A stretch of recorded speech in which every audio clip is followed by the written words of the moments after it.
Welcome to Chillin' 101. We hope this video helps. You'll start by preparing the system so the fix runs cleanly. First, install all Windows updates and reboot. This clears stuck services. Next, sign into your Microsoft account in Windows settings so app permissions sync correctly. Then open Microsoft Store, locate the Xbox app and verify it's installed and note its version number. Doing these 3 steps ensures you won't run into permission or version conflicts as you continue. Once done, you're ready to troubleshoot the app itself. Now focus on repairing or replacing the app components. First, go to Settings App's Xbox app and choose Repair. If that fails, use Reset to clear local data. If the app still won't open, run PowerShell as administrator and use getapps package for Microsoft.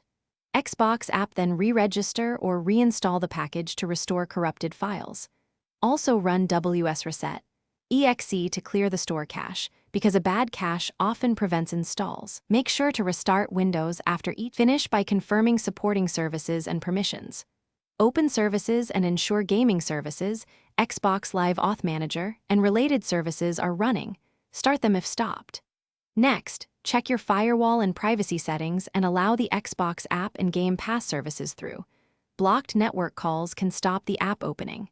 If problems persist, run System File Checker and DISM to repair OS files, or create a fresh Windows user profile to isolate user-specific corruption. One key tip: if errors continue, capture the event log entry before retrying so you have diagnostic details. Thanks for watching. Consider subscribing if we helped you.